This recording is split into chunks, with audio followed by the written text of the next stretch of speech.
Alright guys, I just wanted to do a quick video because I was asked on Twitter, the subject came up, what good podcasts are worth listening to, and I said get some good music because too much info is a bad thing.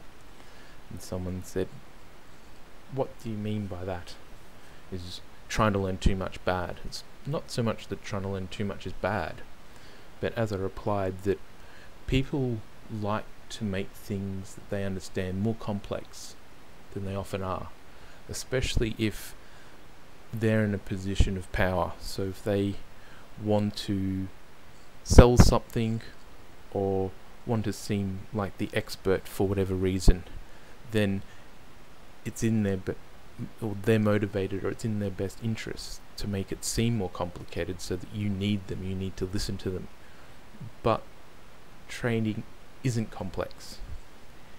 If you take simple things and distill your ideas down so that they're a series of very understandable and things that can follow, then you can add some clever additions to them, but in essence they're still very simple.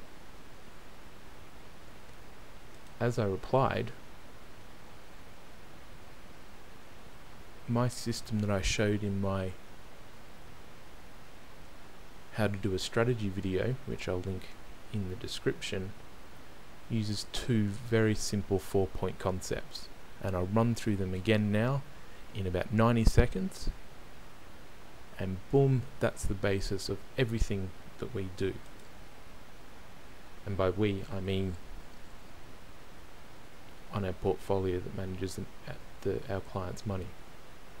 So we have 4 ingredients and then a 4-point method.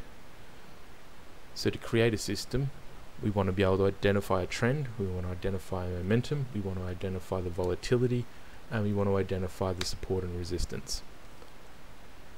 How you do that is up to you. You can naked trade, use no indicators, or you can put in an indicator or maybe 2 for each of those different sets of ingredients.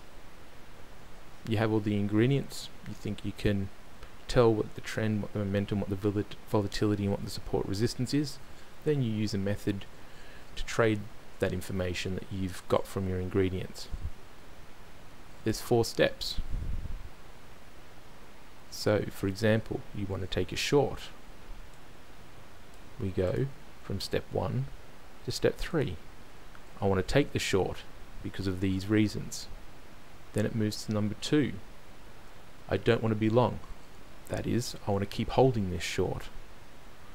The indicators are saying to me I should be holding. Then at some point we go to number 3. I don't want to be short anymore. So I'm going to exit that short. And again, there's rules. In my live trading strategy creation example, we had 2 out of the 3 indicators signal the opposite, so we exited. Then for a long, you do the opposite. You start at number 4 and you go up to number 2. So you want to take a long because of the ingredients say that you should be taking a long, and then after you've taken it, you sit at number 3. So I don't want to be short. In other words, you want to keep holding the long, and then at some point you'll go to I don't want to be long. In other words, you want to exit the long. It is not complicated. It's a series of simple logical steps that you can then look at each one individually and see if you can improve. Can I get a better trend indicator? Can I get a better volatility indicator? Am I measuring support and resistance correctly? Then you go into and look at your method. Am I correctly identifying when I want to take a short? Am I correctly identifying when I don't want to be in that short? You can break these things down into very simple parts that you can then use clever thinking to improve each individual part without having to look at a whole big complicated mess of things. So when I say trading is simple, it's because it is. People who want to make themselves be important and needed, and want to impress upon you to give them money because they're needed, and trading is complicated, so you need to give them money so that you can understand how to trade, or bullshit. It's simple. If you have a bit of nous, are a bit clever, and you have the dedication and the logical ability to think, then you can go through these steps and make your own successful trading system. Hope that helps you all in your trading. Until next time, see you later guys. Bye.